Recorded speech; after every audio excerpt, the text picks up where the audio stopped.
We thought we would conclude the Knight's Tale by reading you some of the speeches.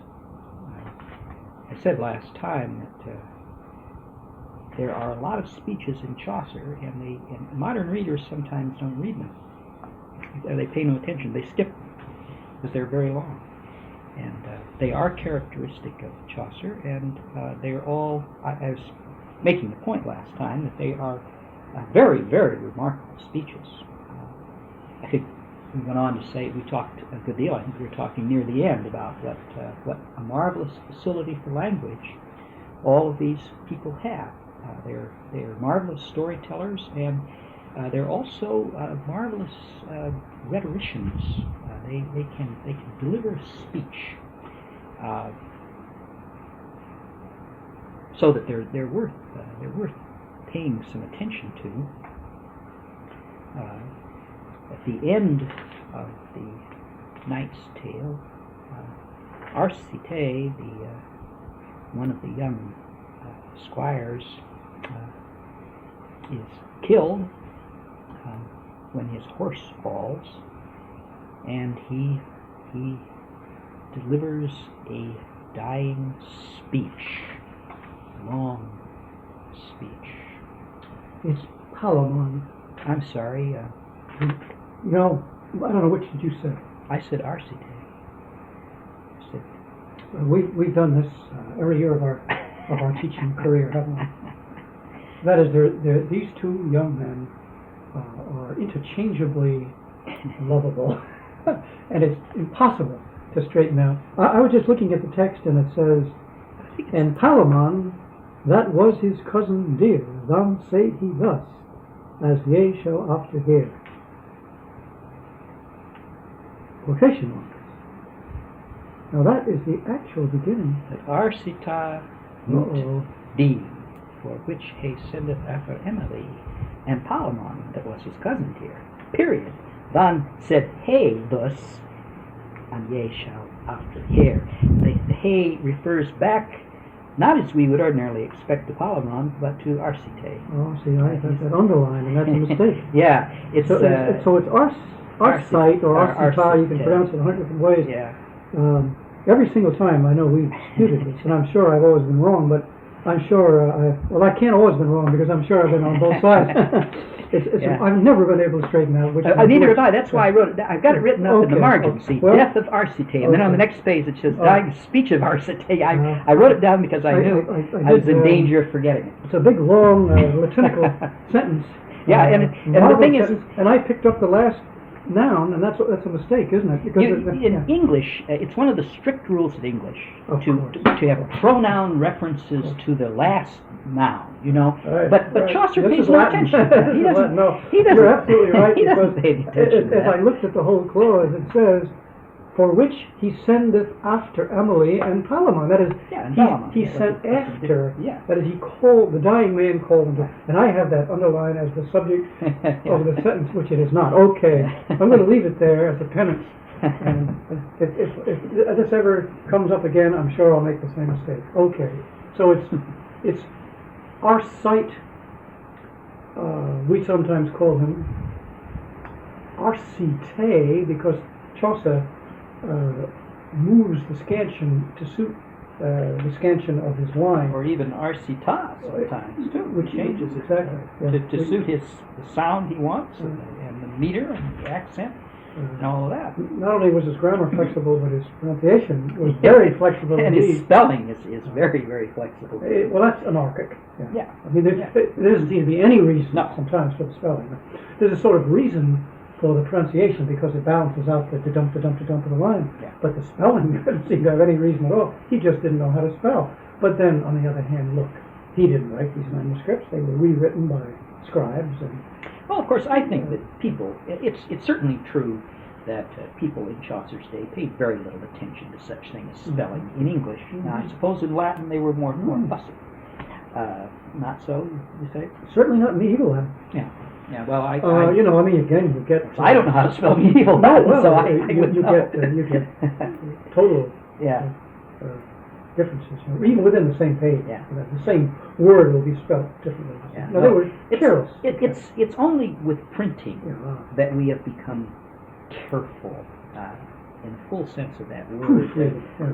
bowed down with care about such trivialities as getting the spelling right and having absolutely consistent spelling too. That is mechanically consistent spelling and punctuation. All the rules of grammar that have grown up, those are all they're all after the fact. They were made up by grammarians in the Renaissance, as I think it's Ruskin who says that the great thing that the thing that the people in the Renaissance were great for was, he says, grammar, and he's being very disparaging. That is a sarcastic remark on his part, for all the vaunted greatness of the Renaissance. He says they were grammarians, and they created, they were sticklers about Ciceronian Latin, for example. But you can see in Chaucer that his grammar, he uses things like double negatives all the time, triple negatives sometimes, that now we say are wrong, and his pronoun reference is sometimes a little hard to follow, and his spelling is chaotic, and that's because science has not entered the scene yet and tried to level everything out. So, so much for gossip. So much for gossip. Our site, our cite, says to Emily and Amman, Nacht, may the woeful spirit in mein Hert declare, O point of all me sorrows smert, to yo, me laddie, that I love most. But I bequeath the service of the ghost to yo above every creature. Sin got me lief may no longer do. Alas the woe, alas the pain is strong, that I for yow have suffered and so long. Alas the day, alas mein Emily, alas the parting of your company. Alas mein hertes queen, alas mein wife, mein hertes laddie, ender of me lief.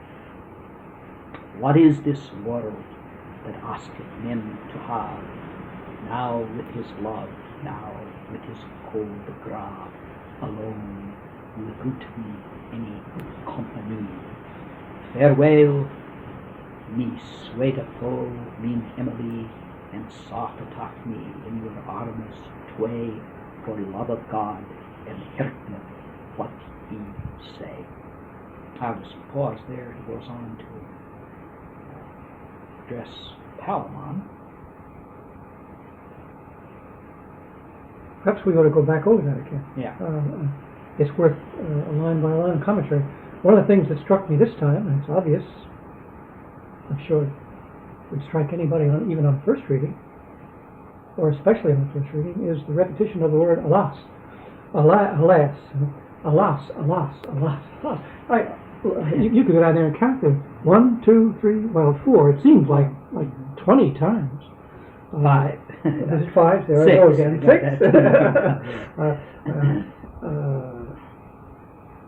6. We talked a lot about poetry in this series of talks because it's our subject. Everything we talk about is poetry. There are two different kinds of subjects. There is a material subject and a formal subject. The material subject changes. Our material subject is sometimes it's Odysseus, or sometimes it's the death of Arcite.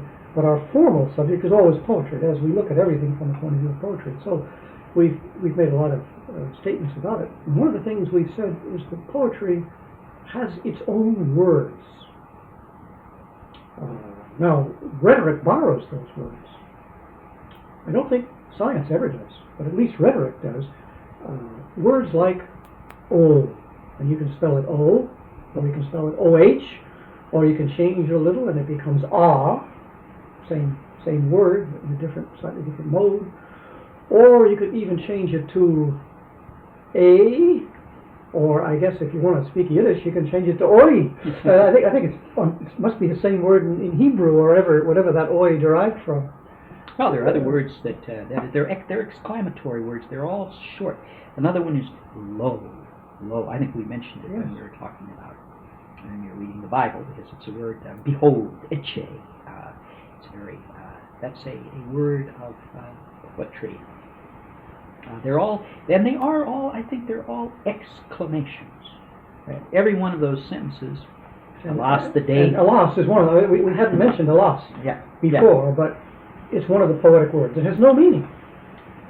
Really, it's a word like oh or like ah. It's a what did you call it? An exclamation. Exclamation. Yeah. That is, exclamare just means to cry out.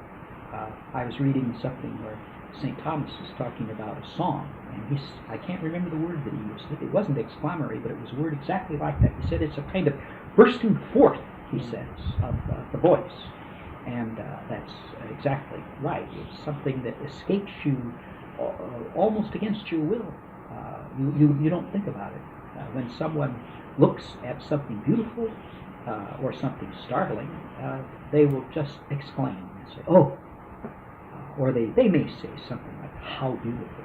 But that's going a little farther toward the poem. Well, the how in that sentence is not our normal use of the word how. No, either. No.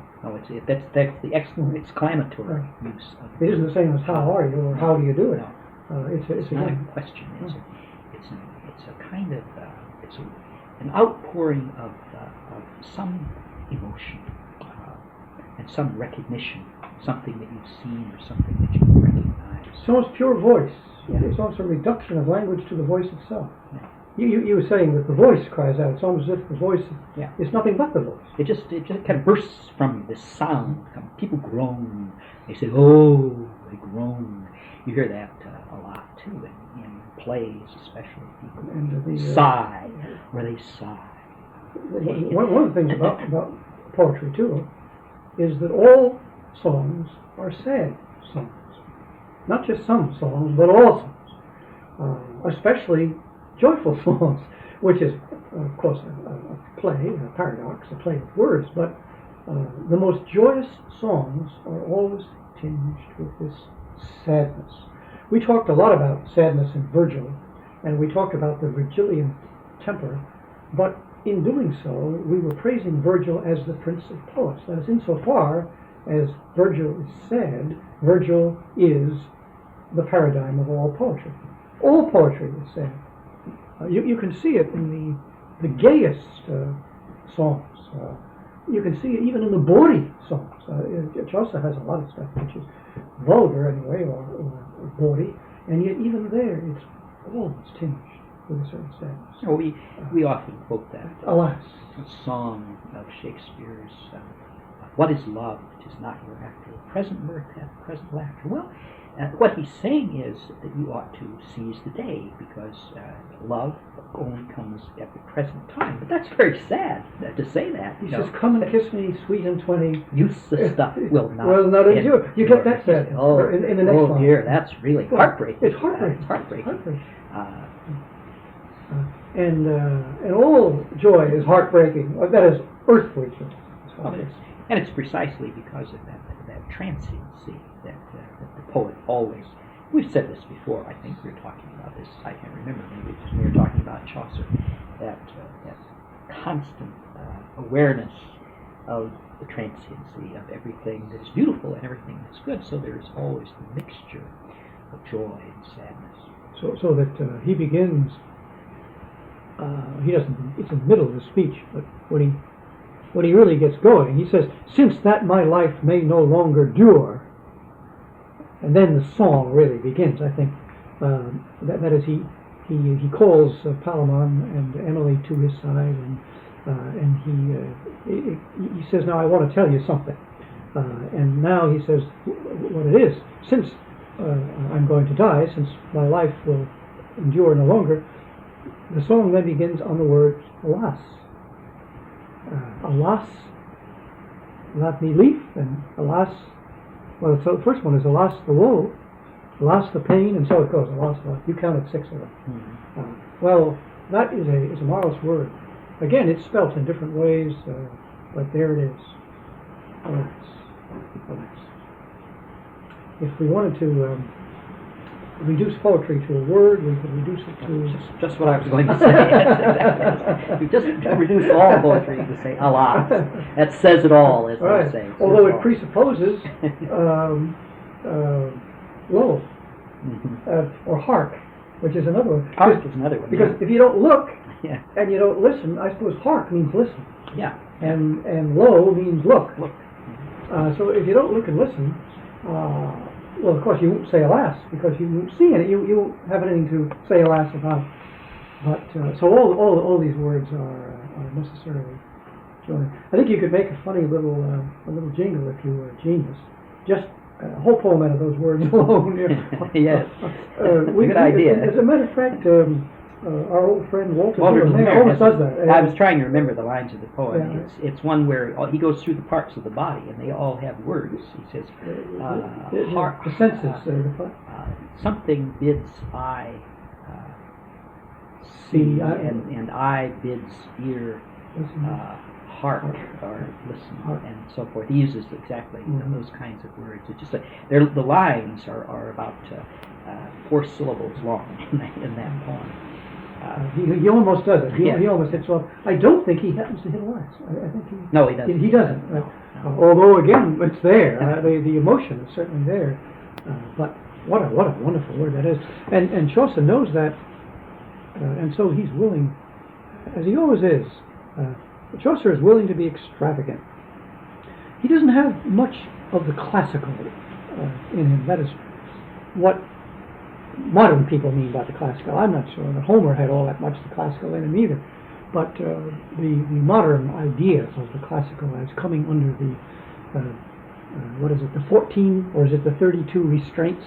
Again, the Renaissance invented all that, or slightly, mostly in France. I guess the French neoclassical century invented all that stuff. And Chaucer has very little of it. He doesn't have the unities. No, and all that sort of thing. He isn't terse. He isn't economical. He's willing to repeat the word 6 times. So someone might say, well, where's the restraint? Yeah. Where's the classical restraint?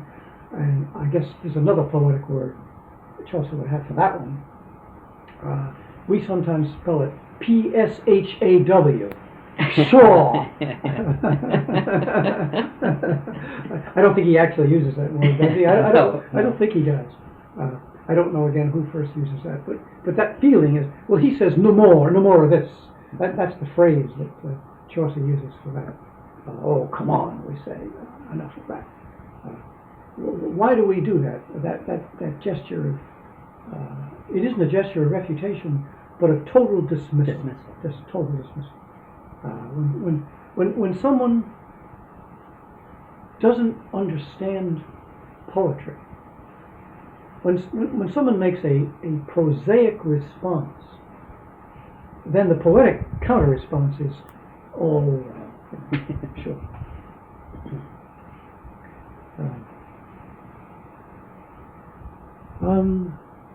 Said he thus, as ye shall after hear.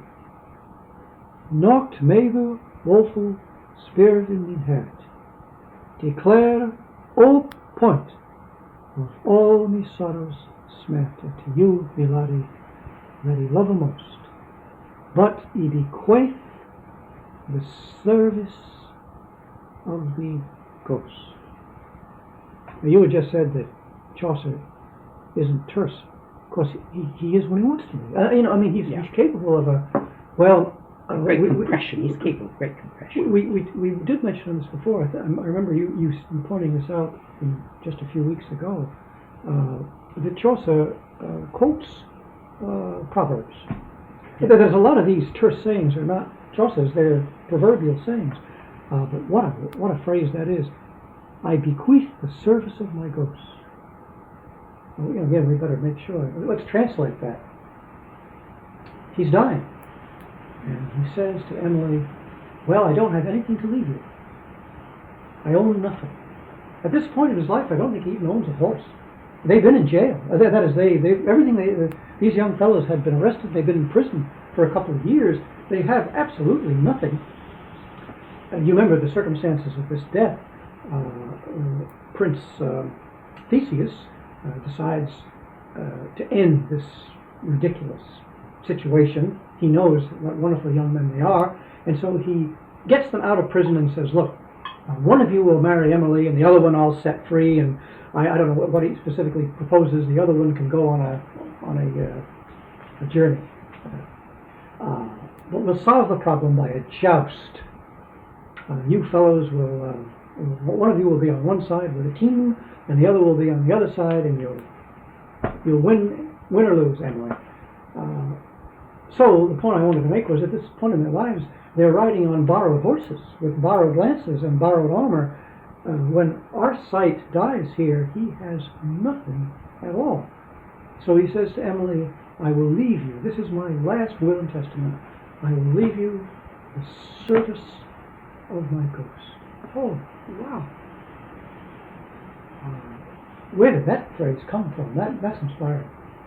Ghost, of course, means soul. It's just an old English word for soul. The Holy Ghost is the Holy Spirit, the Holy Soul, the Spiritus. And what he's saying is, I leave you whatever happens to me in the next life. Wherever I go, he's obviously dying in hope. You will have my prayers. That's the service of my ghost. Boy, I envy Emily. I wouldn't mind having the service of his ghost.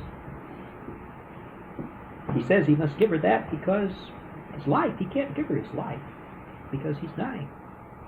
He says that since he would have given her the service of his life. Yes, me leaf may no longer do her. Therefore, he says he has to give her his ghost. Since his body is now his soul is going to depart from his body, and it will be his body will be there lifeless. He will give her the service of his soul. See, that word service is such a word too, isn't it? That is, when we think of the modern world, we're likely to think, well, people no longer believe in the soul. The science of psychology is a mechanical science today. The psychologists don't believe in the existence of the psyche. They think we're nothing but a bundle of responses. I don't know what they think. They don't know what they think. There isn't any philosophy. Pretty much one thing you can be sure they don't think is that there's any soul. No. Whatever it is. There's no philosophy of psychology at all. That is, they have no philosophical psychology, such as, say, Aristotle wrote. So that the word psychology is just a symbol, a sign, an empty sound to cover whatever they think they do. Gee, speaking of ghosts, the wind just blew open the door. It's a sliding screen door. How did it do that? How did it know how to do that? Because there it goes again. I'm afraid I can't hook it either. You just have to let it do it.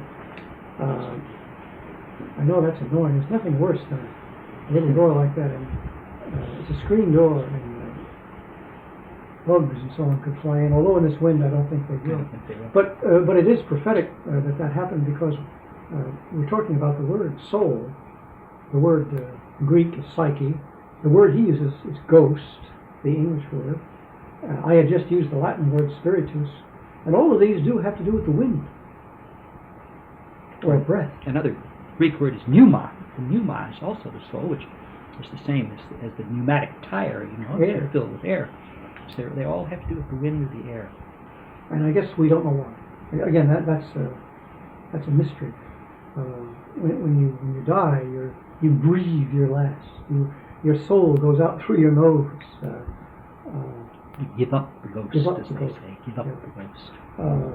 Materialists would say, well, it just comes from one of the life signs. And in the old days, before we had brain scans, whatever they are, people used to think that when your breathing stopped, that you were dead. I don't think they really think that because they knew about your heart and the pulse as well.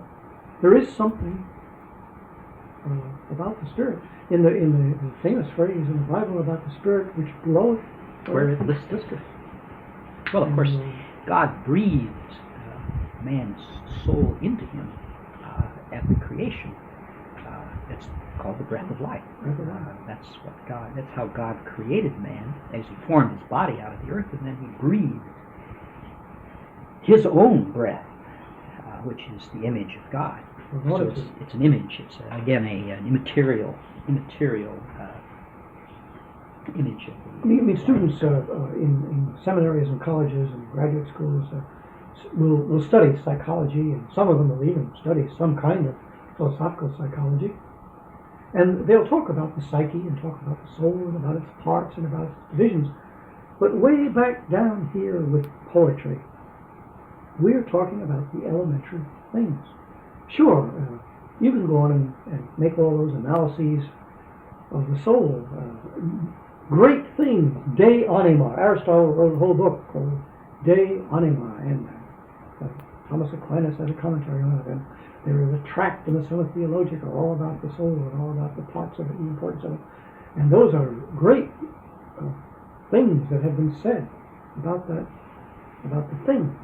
But we're way back down here on a very ordinary and humble level of poetry. And the first thing to say about the soul is that it's a kind of breath, that it's a kind of wind, and that there is something in the sighing of the sound of the wind. Before we turned our machine on, I was a little apprehensive that maybe some of that wind might be picked up by the microphone. Now I'd be disappointed if it didn't. It was roaring there a minute ago, and I was thinking it's going to pick up a lot of it. Yeah. So if you hear the wind is trying to get into this disc, it's trying to get into this tape. The wind is trying to tell us something, and indeed it does. That is, poets are enamored of the wind. One of the most famous lyrics in the English language is Shelley's "O wild west wind, thou breath of autumn's being." Shelley is a much abused poet. He wrote an awful lot of sentimental junk, I think there's no question about it. And in the 20th century, the great critical intelligences in English turned against him. Ezra Pound and T.S. Eliot and the others led the fight, and poor old Shelley bit the dust, I guess. But he'll come back because he did write 4 or 5 very lovely poems. And he's full of that notion of the wind. Other romantic poets are Shelley, Byron, Keats. One of their favorite images was the image of the Aeolian lyre. The Aeolian lyre is a stringed instrument that the ancient Greeks set upon mountainsides, and the wind played the strings, and it made a music. And there was some superstitious, perhaps, belief that the gods were making the music through the fingers of the wind. Poetry has its words: alas, and lo, and hark, and western, right. Wild west wind. But the wind sings those words, or most of them anyway. One of the favorite elements of poetry is the air. Well, of course, poetry is made up of words, and words are only possible. They come out of the mouth. They come up with the breath. Those alas, those words that we've been talking about are like they're just like a kind of breathing, a kind of vocalized breathing out of the soul. That is, people have often said, it's kind of commonplace and even a little corny as it's often used, that your soul is in your words, it's in your breath, it's in what you say. The sigh is a particularly poetic thing. The sigh of the lover, the sigh of the mourner. Alas is almost just a sigh of grief. And we say the wind sighs. And the wind sighs. Right now, it's doing more than that. It's starting to roar, isn't it? Well, it has a terrible. It howls sometimes. Oh, yeah. I mean, the wind has a terrible mood, and so does the soul. The soul wails. It can go and shrieks. Terrible things can happen. There goes that door. The wonderful thing, too, about the wind is that it's indecisive, isn't it? As it opens and closes the door for no reason at all. You think it'd make up its mind and do one or the other. But it won't. Prophetic. One of the favorite prophetic words is howl, howl. The wind howls at times. Yes, Cassandra she wailed in the streets. Yeah. Coleridge has that wonderful poem of the wind howling. Yeah, the wind. That was good. Should remember it, but isn't it the poem that he begins with St. Patrick's Suspense, that poem, Dejection? And he talks Dejection. about the wind which has been howling, or I think it's howling. Oh, gosh. Every hour. Yeah. Every hour. Now we know that poetry deals with elemental things, and therefore it deals with air and earth and fire and water. And we spoke about that as the material subject, I think. That is, the Odyssey is a poem about water, and the Iliad is a poem about fire. I don't know whether we talked about any poems about the earth, but Virgil's Georgics is certainly a song about the earth. We didn't read we didn't talk about the Georgics, but that would be its element of earth. I don't think we've talked about poems whose element has been air, but all lyric poetry, the element of all lyric poetry is air. Who is the great English lyricist who wrote a book called A Book of Airs? Campion? Is it Campion? Edmund. Yes, Campion. it's Edmund Campion. What a wonderful title that is. I was I couldn't remember who wrote it. Yeah, they're beautiful songs. Just among the beautiful best. songs. And I suppose he meant that they would be sung. That is, an air Yeah. is a song, a tune, A melody. a Yeah. melody. Yes. A book of airs would be poems written to be sung, but then that's what the word lyric means. The lyric is the lyrics to a song. That means the words to set to music. But gee, I'm going to go back and read Campion. I haven't read him in a long time, and he is one of the best. Yeah. Oh, man. And he had all sorts of ideas about metrics and so on. He was an extremely gifted musician, and but the sheer technical virtuosity. That's the word. And musicians have that. Yeah, they have that. They have dexterity. Yeah. Lyric poets are marvelously, I'm going to say virtuous. Virtuosic is the word. They have that virtuosity. They have that. They can make the instruments of the wind play all kinds of intricate patterns. You think about what people can do with guitars. Let's think about it. A guitar is nothing but the manipulation of the wind. That's all it is. It's the vibration. It's that vibration. And certainly a flute or a piccolo or a clarinet, and those are wind instruments. Yeah. But even a violin is the manipulation of the wind. All music has to do with it. So what I was trying to say is that, well, all right, there are four elements, but poetry picks as its own special element the air. It's the lightest and the Most musical. most musical. If you wanted to speak about the elements as the soldiers have fire. The soldier is the man of fire, but the poet or the musician is the man of the air. Just as we're talking now, despite the wind, there's some birds out there making a lot of noise too, and we think of birds as creatures of the air. And again, they're the only animals that sing. The Crickets. the famous the birds. The famous romantic bird is the skylark. Is the skylark who flies as it sings. He Does both at once. flies in the air. I don't know. Maybe the only bird that does that. I see. I didn't know that. Yeah. Yeah. Shelley has a skylark. He has a skylark too. Yeah. He was with all of his faults, he was a poet. There's no way out of it. And he has all the defects. That is, I think the terrible thing about Shelley is that he thought that poetry was all it is. And he made a religion out of it. And in doing that, he made a fool of himself. That is, he tried to elevate poetry to the status of theology. And he makes pontifical and preposterous claims Poets are the unacknowledged legislators of the world. That's His Shelley essay, from his essay on he wrote an poesy. essay on poesy, a defense of poesy. Defense. And it's wrong. And he wrote a lot of this awful sounding stuff. We were talking the other day about the difference between Chaucer and John Milton, and we were saying that although it's true that Milton is the greatest poet in the English language, we accept Shakespeare because he's in a class by himself.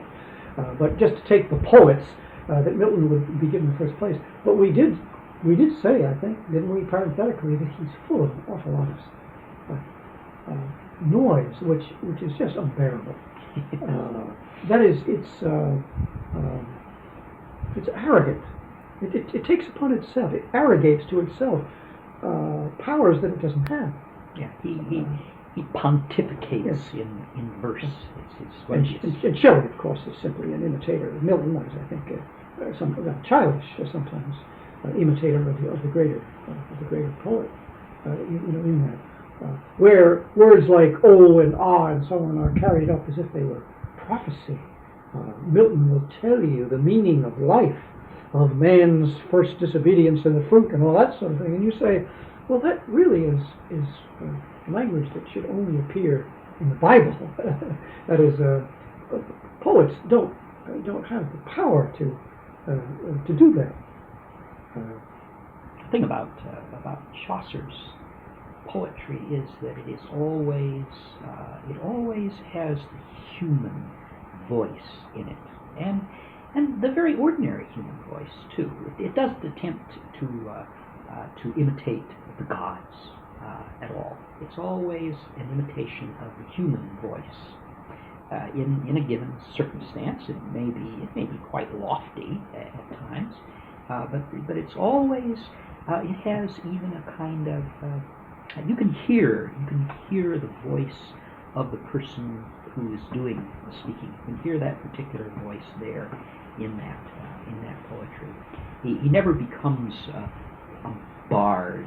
That was what happened to the Romantic people. They all got to thinking of themselves as bards. Yeah, and I'm not sure the bards ever thought they were bards. No, I think it's so a romantic invention. Yeah. Homer was a bard. Yeah. And he never thought of himself as being some sort of exalted being. Yeah, prophetic. I think that's a romantic mistake. It's the elevation of poetry to religion, and it has annoyed a lot of people. Sensible people today, men that you'd like to have accept you. I won't say respect you, but they're men that you would look up to and say, well, gee, that's a man who's accomplished something in his life, and I admire him, and I'd like to feel that he would accept me in his company. The minute he finds out that I'm a teacher of literature, he sort of says, oh, there's one of those guys, and he won't accept me. I'm not admissible into his company. And I think we do have to blame that on Shelley. That is, I think intelligent men of affairs have said, well, that's nonsense. All that stuff is nonsense. And they're right. But in doing so, they've made a terrible mistake, because that's not really what poetry is. And it isn't even what Shelley is. No. I was trying to make a defense of Shelley, that is, that even Shelley has something that those men ought to know. That is, it wouldn't do them any harm. To know. He carried it to such an extreme, yes. Partly because of those men in the 18th century. You're right. You had heard nothing but these prosaic men of affairs going around. In a way, even our old friend Dr. Johnson. Yeah. He's so damned sensible that he drives you to excess. Yes. Even the best of them, they drive. After you've heard that for a whole century, and the worst of them, like Benjamin Franklin, would positively drive anybody. I mean, you know that story of the flying of the kite. At Cornell University, which is one of the 5 or 6 famous universities in the United States, they have a chapel, and it was dedicated by and built by, I think, by Ezra Cornell himself. And it was designed by one of the architects of the day, but it is a non-religious chapel.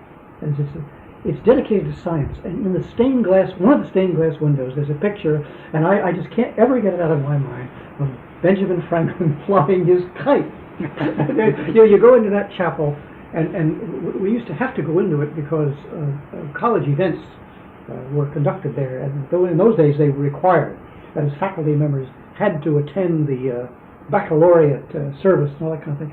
And they had it in this chapel, so you sat there drumming your fingers, listening to these people drone on about graduation speeches and all that. And there was that stained glass window, and it just indelibly impressed upon my mind as a symbol of everything that's wrong with the 18th century. It is a particularly absurd figure because flying a kite is an exercise in pure play. It has no scientific significance or philosophical significance. It comes close to being a kind of poetic exercise for children to fly a kite. Go fly a kite. Go fly a kite.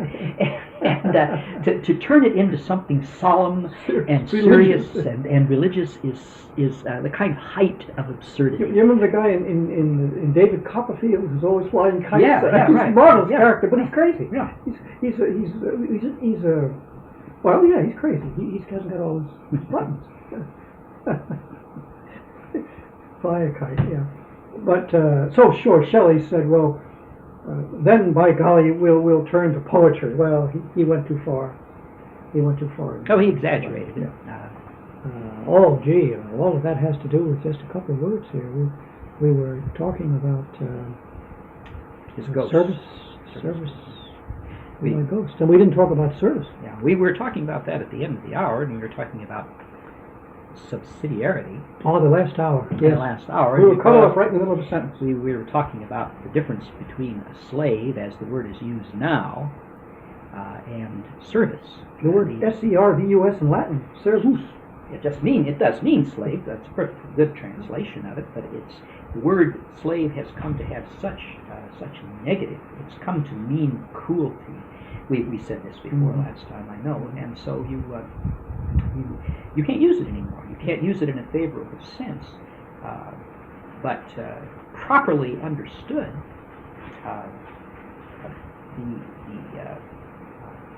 there is a certain way of life, a certain station, to use the old expression, in life of service. These squires are the son of the knight is in service to knighthood and to his father, and his father is in service. He is a man who is noble and who is respected by everyone, but he is in service to his Lord. That is what his whole life is, in service to his Lord. We can't understand that today, I think.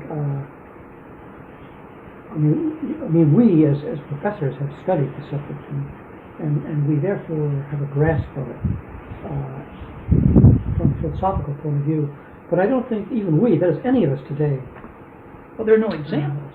If you look around yourself, you see someone who has a job, you say, well, he has a job, he works for so-and-so. You say, oh, he's in service to him. That just is meaningless. Oh, it's meaningless.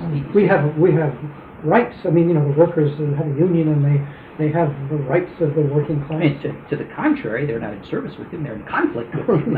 It's a fight. Class struggle, yeah. We talk about the social, people are in social service. We talk about the rights of man.